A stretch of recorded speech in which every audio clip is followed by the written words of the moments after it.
मोह कलील और श्रुति विप्रतिपत्ति दूर होने पर योग को प्राप्त हुए स्थिर बुद्धि वाले पुरुष के विषय में अर्जुन प्रश्न करते हैं। अर्जुन उवाच स्त्रितपज्ञस्य का भाषा समाधिस्थस्य केशव स्थितदेहा किं प्रभाषेत किमासीत वज्रेत किम। अर्जुन बोले, यहाँ अर्जुन ने स्थित प्रज्ञ के विषय में जो प्रश्न किए हैं, उन प्रश्नों के पहले अर्जुन के मन में कर्म और बुद्धि दूसरे अध्याय के 47वें से 50वें श्लोक तक को लेकर शंका पैदा हुई थी, परंतु भगवान ने 52वें 53वें श्लोकों में कहा कि जब तेरी बुद्धि मोह कलील और श्रुति विप्रतिपत्ति को तर जाएगी तब तू योग को प्राप्त हो जाएगा। यह सुनकर अर्जुन के मन में बड़ी शंका हुई कि जब मैं योग को प्राप्त हो जाऊंगा, स्थित प्रज्ञ हो जाऊंगा, तब मेरे क्या लक्षण होंगे। अतः अर्जुन ने इस अपनी व्यक्तिगत शंका को पहले पूछ लिया और कर्म तथा बुद्धि को लेकर अर्थात सिद्धांत को लेकर जो दूसरी शंका थी उसको अर्जुन ने स्थित प्रज्ञ के लक्षणों का वर्णन होने के बाद तीसरे अध्याय के पहले दूसरे श्लोक में पूछ लिया। अगर अर्जुन सिद्धांत का प्रश्न यहाँ 54वें श्लोक में ही कर लेते तो स्थित प्रज्ञ के विषय में प्रश्न करने का अवसर बहुत दूर पड़ जाता।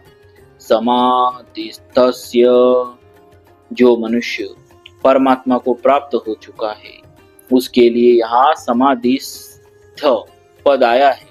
स्थित प्रज्ञस्य यह पद साधक और सिद्ध दोनों का वाचक है। जिसका विचार दृढ़ है, जो साधन से कभी विचलित नहीं होता, ऐसा साधक भी स्थित प्रज्ञ स्थिर बुद्धि वाला है और परमात्मा तत्व का अनुभव होने से जिसकी बुद्धि स्थिर हो चुकी है, ऐसा सिद्ध भी स्थित प्रज्ञ है। अतः यहाँ स्थित प्रज्ञ शब्द से साधक और सिद्ध दोनों लिए गए हैं। पहले 41वें से 45वें श्लोक तक और 47वें से 53वें श्लोक तक साधकों का वर्णन हुआ है। अतः आगे के श्लोकों में सिद्ध के लक्षणों में साधकों का भी वर्णन हुआ है। यह शंका होती है कि अर्जुन ने तो समाधिस्थस्य पद से सिद्ध स्थित प्रज्ञ की बात ही पूछी थी, पर भगवान ने स्थित प्रज्ञ के लक्षणों में साधकों की बातें क्यों कही। इसका समाधान है कि ज्ञान योगी साधक की तो प्राय साधन अवस्था में ही कर्मों से उपरति हो जाती है। सिद्ध अवस्था में वह कर्मों से विशेष उपराम हो जाता है। भक्ति योगी साधक की भी साधन अवस्था में जप ध्यान सत्संग स्वाध्याय आदि भगवत संबंधी कर्म करने की रुचि होती है और इनकी बहुलता भी होती है। सिद्ध अवस्था में तो भगवत संबंधी कर्म विशेषता से होते हैं। इस तरह ज्ञान योगी और भक्ति योगी दोनों की साधन और सिद्ध अवस्था में अंतर आ जाता है, पर कर्म योगी की साधन और सिद्ध अवस्था में अंतर नहीं आता। उसका दोनों अवस्थाओं में कर्म करने का प्रवाह जो का त्यों चलता रहता है, कारण कि साधन अवस्था में उसका कर्म करने का प्रवाह रहा है और उसके योग पर आरूढ़ होने में भी कर्म ही खास कारण रहे हैं। अतः भगवान ने सिद्ध के लक्षणों में साधक जिस तरह सिद्ध हो सके उसके साधन भी बता दिए हैं और जो सिद्ध हो गए उनके लक्षण भी बता दिए हैं। का भाषा